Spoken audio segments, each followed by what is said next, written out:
বাংলার বাঘ এই বাংলার জমিনে বলে গেছেন দেশ স্বাধীন হয়ে যাবে, তোমরা স্বাধীনতার পক্ষে থাকবে। নৌকা নাঙ্গল দানের শীষ সব সবের একই বিষ।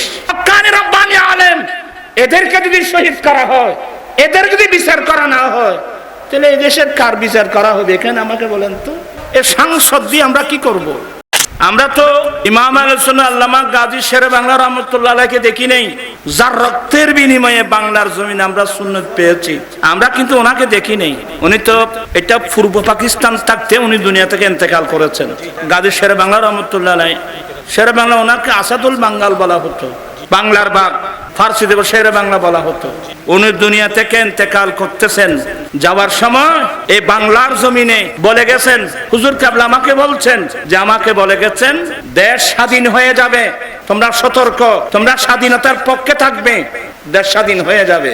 এই জন্য আমরা আমাদের মুরব্বী যারা, আমরা তাদের গর্বিত উত্তরসূরি। আমাদের মুরব্বীরা এই দেশের স্বাধীনতার পক্ষে ছিল। কথা বলছেন না কেন? কিছু কোথায় ছিল? স্বাধীনতার পক্ষে ছিল। আমি আফসোস করে বলছিলাম বিগত সরকার আমলে ওই প্রেস ক্লাবের সামনে আমার ভাই জনাব আল্লামা শহীদ নুরুল ইসলাম ফারুকী রহমাতুল্লাহ আলাইহি, ওনাকে জালেমরা দিন দুপুরে ওনার বাসায় ঢুকে শহীদ করে দিল। মামলা দিয়েছি, আসামির তালিকা দিয়েছি, ওরা কিন্তু সে আসামি গ্রেফতার করে নাই। আমি আফসোস করে বলছিলাম, যারা স্বাধীনতার পক্ষের দল, স্বাধীনতার পক্ষের আলেমকে এভাবে শহীদ করলো, আপনারা আসামি পর্যন্ত ধরলেন না। আর বর্তমান সরকারের আমলে এসে কি দেখলাম, আমার ভাই শহীদ মৌলানা রইসউদ্দিনকে শহীদ করা হলো, এখানে পর্যন্ত তাদের আসামিকে গ্রেফতার করা হয়েছে। কথা বলছেন না কেন? ওই আর চেয়ারম্যান ঠিকভাবে হইল, আর চেয়ারম্যান ঠিকভাবে হইল দে, ওই গ্যাপ হইল দে আড়াদালি করার ময়দানত নৌকা নাঙ্গল দানের শীষ। এটা আল্লামা জলিল সাহেব রহমতুল্লাহ আলাইহির কথা। নৌকা নাঙ্গল দানের শীষ সব সবের একই বিষ।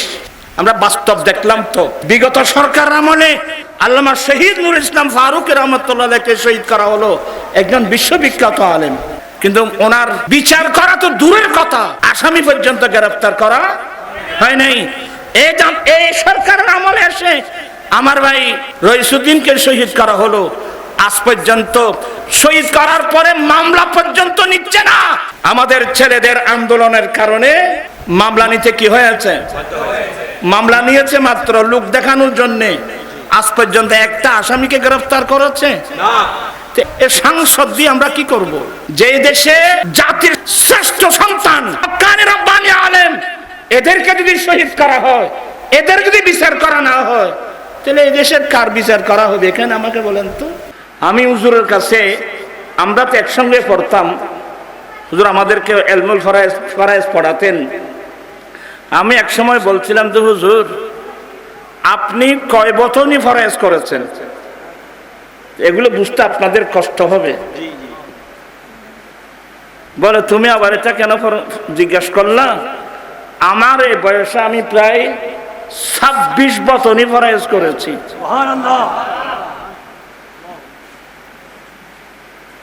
এটা একটু কঠিন সাবজেক্ট। আমার ভাইয়েরা,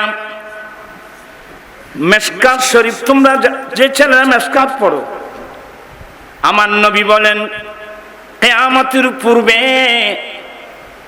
ইলমে দ্বীন উঠেই যাবে।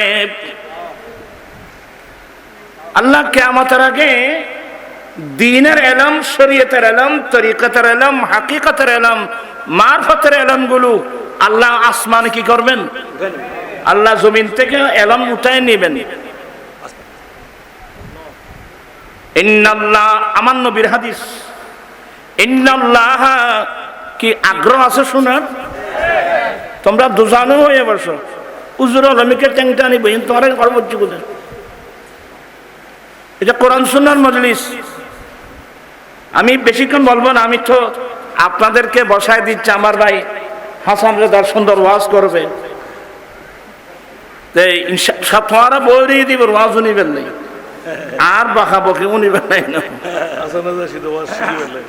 আমার ভাইয়েরা, বুঝাতে চাচ্ছিলাম, আমার নবী বলেন, দেল নবী বলেন, ইন্নাল্লাহ লা ইয়াকবিদুল ইলমা ইনতিজাআন ইয়ানতাজিউহু মিনাল ইবাদ ওয়ালাকিন ইয়ানতাজিউল ইলমা বিকবদিল উলামা হাত্তা ইযা লাম ইয়াবকা ফীহি আলামা ইত্তাখাযান নাসু রুউসান জুহালা ফাসইলু ফাফতু বিগাইরি ইলমিন ফাদাল্লু ওয়া দাল্লু।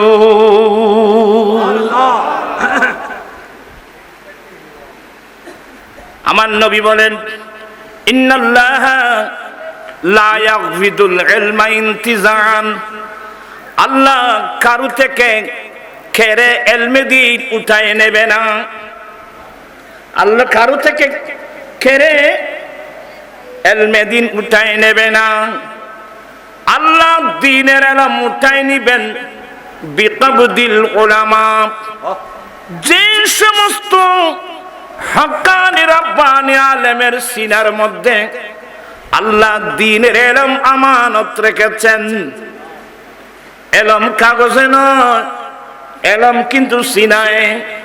যে সমস্ত আলেমের সিনাতে আল্লাহ দ্বীনের ইলম আমানত রেখেছেন, এমন হক্কানি রাব্বানি আলেম যখন মারা যাবে, তাদের ডেড বডি আমরা শুধু কবরস্থানে দফন করব তাই না, ওরা ইন্তেকালের মাধ্যমে, ওরা ইন্তেকাল হয়ে যাওয়ার মাধ্যমে তাদের সিনার মধ্যে করে আল্লাহ ইলমে দ্বীন উঠাই নেবে।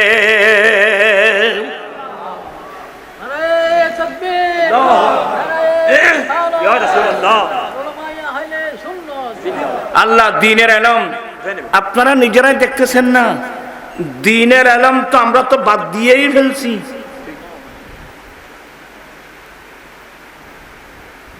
আপনারা নিজেরাই বিবেচনা করেন না। অথচ ইলমে দ্বীন আমরা পেয়েছি আমার দয়াল নবীর মাধ্যমে। তো নবী যে জ্ঞান আমাদেরকে দিয়ে গেছেন, এই জ্ঞান অর্জন করার গুরুত্ব আমাদের কয়জনের আছে? আল্লামা হাসানুজ্জামান রহমতুল্লাহ আলাইহি গোটা বিশ্ববাসীকে শিক্ষা দিয়ে গেছেন যে ওনার যা ছেলে এমনকি মেয়ে পর্যন্ত, আল্লামা খায়রুল বাশর হক্কানি রহমতুল্লাহ আলাইহি আম্মি জান, এটা হুজুরের বোন এবং কি হযরতে আহসানুজ্জামান রহমতুল্লাহ আলাইহির কন্যা, এরাও কিন্তু আলেমা।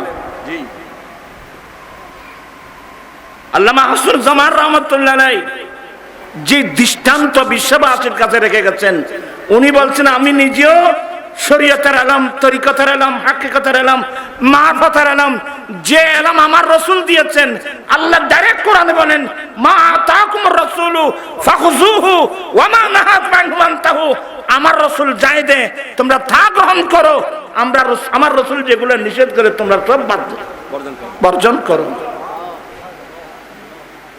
নবী কি দিয়ে গেছেন এই কথাটা তো আমাদের জানা নাই। আজকে বাংলাদেশ তথা বিশ্বের মুসলমানের এই করুণ অবস্থা কেন? আমরা বড় বেওফা উম্মত, আমরা আমার নবীর কথা আমরা মনে রাখতে পারি নাই। আমি সেদিন জমিয়তুল ফালাহ দর্সুল কোরআন মাহফিল এটা আমি তুলে ধরেছিলাম। আমার ভাইয়েরা, আপনারা কোন দিকে দেখতেছেন? আর ওই মুজাফফরের দিকে সাইরে গিয়েছে না, বেগুন তো আমি কেমন গিয়ে গেলে এটাই আর ওয়াজ বেরোতে জন্য এবার হুজুরের কত নম্বর? 3 নম্বর। সেজ সাহেবজাদা একজন ভালো একজন হাফেজ কোরআন, সে যখন খন্দকে মসজিদে যখন তারাবি নামাজ পড়াতেন, আমরা এখান থেকে চলে যেতাম হাফেজ মুজাফফরের পিছনে আমরা কি পড়বো? আমরা তারাবি নামাজ পড়বো। আল্লাহ হায়াত দারাজ করুক। আমিন। মোবাইল না বইতে দিবেন ওই ওনার সভাপতি এইটা সভাপতির লাগে কুর্সি দিবে লাই সভাপতির লাগে কুর্সি দিবে লাই কুর্সি আর দাম দিবে ইমদের আল্লাহুম্মা সাল্লি আলা সাইয়্যিদিনা নাবিয়িনা মাওলানা।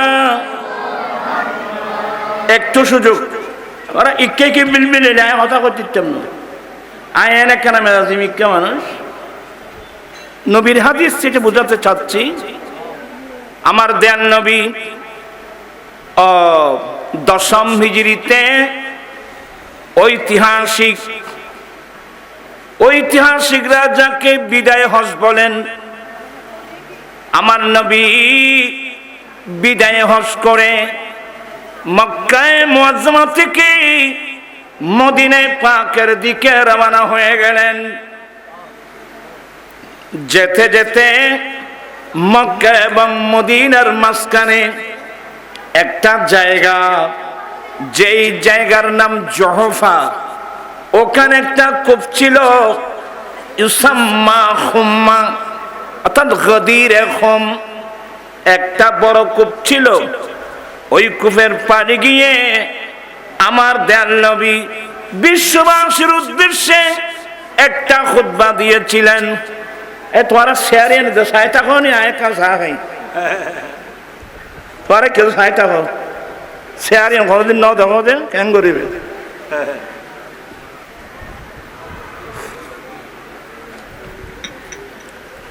আজীব মামলা।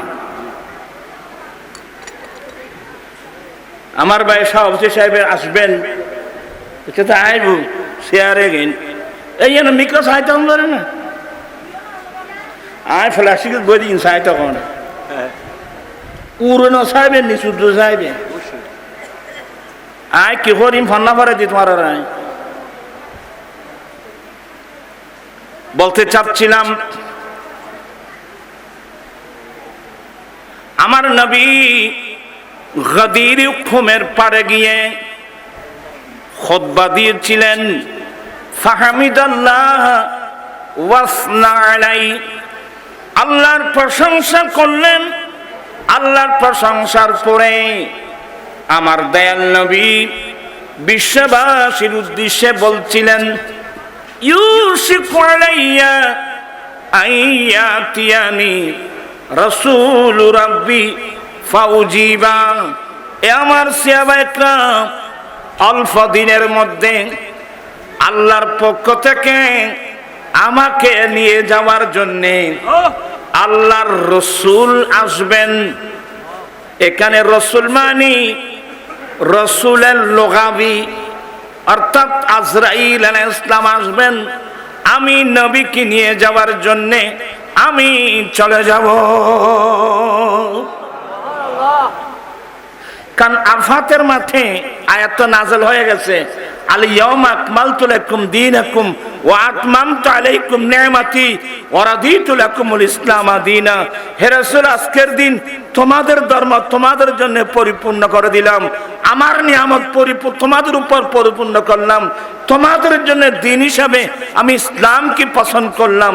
তো ধর্ম যখন পরিপূর্ণ হয়েছে, আল্লাহ পৃথিবীর জমিনে বিরাট এক নবুয়ত রাসালাতের দায়িত্ব দিয়ে দিন প্রতিষ্ঠার জন্য আল্লাহ আমার রাসূলকে পাঠিয়েছিলেন।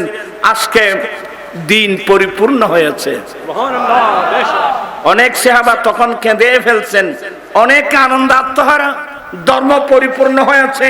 আর অনেকে আভ্যন্তরীণ ভিতরের অর্থগুলো বুঝেন, দিন যখন পরিপূর্ণ হয়েছে এখন তো আল্লাহ আমার রসুলকে আর দুনিয়াতে রাখবে না, নিয়ে যাবেন। আল্লাহু আকবার।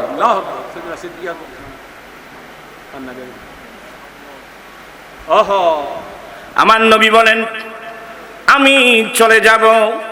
সাহাবা ইকরামের চোখে টপ টপ টপ টপ পানি পড়তেছে। আমি চলে যাব। এবার আমার নবী সান্ত্বনা দিয়ে বলেন, ওয়ানা তারিকুম ফিকুমুস সাকালাইন। এ আমার সাহাবা ইকরাম, আমি নবী যাচ্ছি, তবে আমি তোমাদেরকে শূন্য হাতে রেখে যাচ্ছি না, আমি তোমাদেরকে খালি হাতে রেখে যাচ্ছি না। আমি তোমাদের কাছে এমন মূল্যবান দুটো সম্পদ আমি তোমাদের কাছে রেখে যাচ্ছি। এই দুই সম্পদকে যদি তোমরা আঁকড়িয়ে ধরো, উম্মত তোমরা কখনো পথভ্রষ্ট হবে না। সুবহানাল্লাহ, সুবহানাল্লাহ। আমি নবী যাচ্ছি, আমি তোমাদের কাছে মহামূল্যবান দুটো সম্পদ রেখে যাচ্ছি, যে সম্পদগুলো আঁকড়িয়ে ধরলে তোমরা পথভ্রষ্ট হবে না। আউয়ালুহুমা কিতাবুল্লাহ তাআলা, এক নম্বর আল্লাহ তাআলার কিতাব। আল্লাহু আকবার। এক নম্বর আল্লাহ তাআলার কিতাব, ফিহিল হুদা, ফিহিল হুদা ওয়ান নূর, যেই কিতাবের মধ্যে তোমাদের জন্য হিদায়াত আছে। কে মানি? তোমরা তোমাদের ব্যক্তিগত জীবন, পারিবারিক জীবন, সমাজ জীবন, রাষ্ট্রের জীবন, সমাজনীতি, অর্থনীতি, রাষ্ট্রনীতি, রাজনীতি, বাণিজ্য নীতি, পররাষ্ট্রনীতি, এক কথায় জন্মলগ্ন থেকে মৃত্যুকাল পর্যন্ত তোমরা কি করবা না করবা, যাবতীয় বিষয় এই কিতাব তোমাদেরকে গাইড করবেন। সুবহানাল্লাহ। কি মানে? তোমাদের গাইড বুক। ফিহিল হুদা ওয়ান নূর, সেখানে তোমাদের জন্য হিদায়াত আছে, নূর আছে। হ্যাঁ, এক নম্বর 30 পারা কোরআন, আল্লাহর কিতাব। দ্বিতীয় নম্বর আমি নবীর সুন্নাত। দ্বিতীয় নম্বর আমি নবীর সুন্নাত। মোতায় রেশি না এত হতো না, একবার বুঝছেন না, পারা বান্না করার জীবন কিন্তু পরে আলে আয় বছর পরে আয় বুঝছেন না, তোরা বান্না করা দেখিলে। আল্লাহুম্মা সাল্লি সাইয়্যিদিনা নাবিয়িনা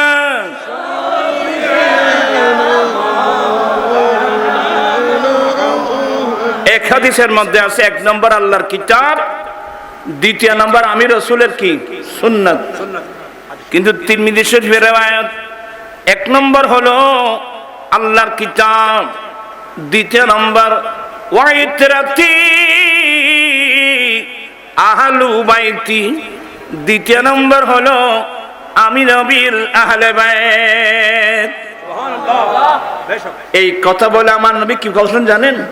উযাক্কিরুকুমুল্লাহ ফি আহলে বাইতি, উযাক্কিরুকুমুল্লাহ ফি আহলে বাইতি, উযাক্কিরুকুমুল্লাহ ফি আহলে বাইতি। কয়বার বলছেন? আমি বললাম 3 বার, তোরা 4 বার করতেন কইলেন। উযাক্কিরুকুমুল্লাহ ফি আহলে বাইতি, উযাক্কিরুকুমুল্লাহ ফি আহলে বাইতি, উযাক্কিরুকুমুল্লাহ ফি আহলে বাইতি। কয়বার? 3 বার।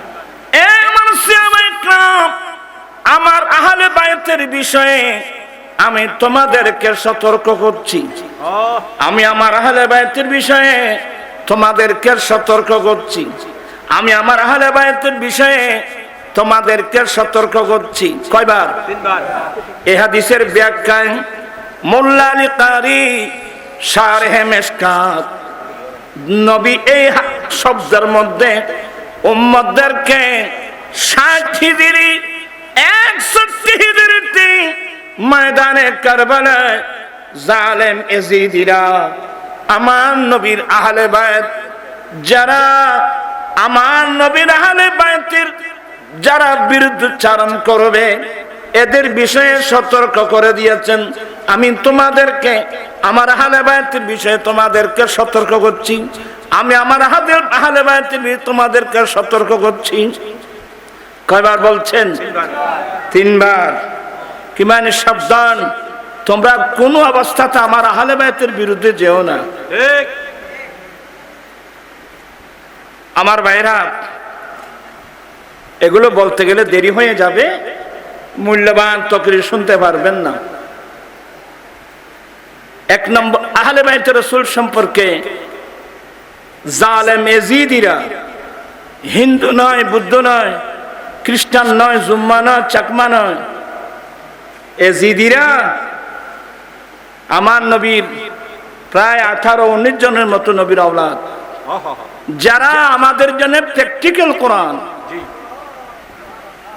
নবী দুটো সম্পদের কথা বলে, একটা আল্লাহর কিতাব, একটা আহলে বাইত রাসূল। তার মানে দুটোটাই গাইড বুক, একটা থিওরিক্যাল আর একটা প্র্যাকটিক্যাল। কোরআন হলো থিওরিক্যাল।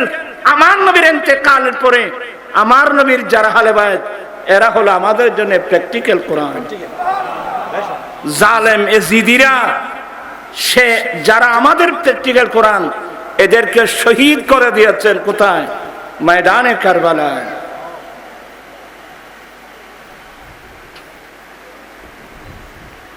এখন আমাদের দেশে এই আহলে সুন্নাত ওয়াল জামাত, এই দলটি ছাড়া ইসলামের নামে যতগুলো দল আছে, এদের আকীদা কি জানেন? ওরা এজিদকে রহমতুল্লাহ আলাইহি বলে। এজিদ রহমতুল্লাহ আলাইহি বলে। দেখুন তো, ইসলামী দল। ইসলাম কিসের নাম? ইসলাম বুঝেন? ইসলাম বুঝলে তো বর্তমান বাংলাদেশের পার্লামেন্টে কি হলো এগুলো? এমনি সবাই বড় বড় মুসলমান, অনেকে জান্নাত বিক্রি করতেছে। একজন সাংসদ একটা প্রস্তাব আনলো, যারা নবীর শানে বেয়াদবি করবে, যারা নবীর সাথে কটূক্তি করবে, তাদের সর্বোচ্চ শাস্তি মৃত্যুদণ্ডের আইন পাশ করা হোক। এই কথাটা ঠিক আপনারা যতগুলো মানুষ বললেন, এই সংসদ যতগুলো ছিল, ওরা বলছে ওদের গালের মধ্যে থালা লেগে ফেলছে ইহুদি নাসারারা। ওদের গালের মধ্যে ইহুদি নাসারার থালা আছে ওদের মুখের মধ্যে। মুসলমান কাকে বলে? কলমা বলে মুসলমান হয় না। আমার নবী বলছেন মুমিন কাকে বলে? লা ঈমান লিমান লা মুহাব্বাত আলা, যার অন্তরে নবীর প্রেম নেই তার কাছে ঈমান নেই। ভালোবাসা কোন পর্যায়ের? লা ইউমিনু আহাদুকুম হাত্তা আকুনা হাব্বা ইলাইহি মিন ওয়ালিদিহি ওয়া ওয়ালাদিহি ওয়ান নাসি আজমাইন। তোমাদের মধ্যে কেহই নারী, পুরুষ, মা, বাবা, ছেলে, সন্তান, স্ত্রী, পুত্র, পৃথিবীর বুকে যে যত যাকে ভালোবাসো না কেন, সবার ভালোবাসার চেয়ে আমি নবীর ভালোবাসা যতক্ষণ বেশি হবে না, ততক্ষণ পর্যন্ত তোমরা কেউ পূর্ণ মুমিন হতে পারবে না। তাহলে যে লোকটা নবীর জানের চেয়ে নবীকে ভালোবাসবে, এটা ঈমানের দাবি হলো আমার নবীর শানে যে বেয়াদবি করবে তার শাস্তি মৃত্যুদণ্ডের আইন পাশ করা হোক। প্রস্তাবটা করার সাথে সাথে গোটা সংসদ টেবিল ছাপিয়ে সমর্থন করা উচিত ছিল। সৎবুড়ে এই আইন পাশ করা উচিত ছিল, কিন্তু করেছে না। কিভাবে করবে? এরা সবাই ইহুদি নাসারার সিমসার। কিসের ইসলাম শব্দ বললে কি ইসলাম হয়? ইসলাম শব্দ বললে ইসলাম হয় না। দোয়া করব তাদের মধ্যে সচেতনতা সৃষ্টি হোক। ওরা আজ তোমরা যারা কাজ করো নাই, আজীবন তোমাদেরকে লজ্জিত হতে হবে, দুঃখে দুঃখে মরতে হবে। আমরা এটা কেন করলাম না। আর লাস্টে যখন কিয়ামতের মাঠে নবীর কাছে যাবে সুপারিশের জন্য, নবী বলবে আমার কাছে কেন আসছো? আমার শানে বেয়াদবি করলে মৃত্যুদণ্ডের আইন পাশ করার কথা বলা হয়েছিল, তোমরা কি সমর্থন করেছিল? তোমরা কি ভোট পাস কর? আমার কাছে কি জন্য আসছো? এই জন্য আমি বলছি এরা আমার নবীর সুপারিশ পাবে না। এই মুসলমান আমাদের দরকার নেই। এই জিদমার্গা মুসলমান আমরা কি করব? আমরা এমনি তো গুনাহগার বাবা। নবী ছাড়া বাঁচবার কোন উপায় আছে? আল্লামা বজলুর রহিম হাশিমি রহমাতুল্লাহ আলাইহি নবীর কথা বলতে চোখের পানি আসতো। আমাকে কতগুলো নাতের কিতাব দিয়েছেন জানেন? मैं तो बीमारे नबी हूँ। MBN TV একটি ইসলামিক ইউটিউব চ্যানেল।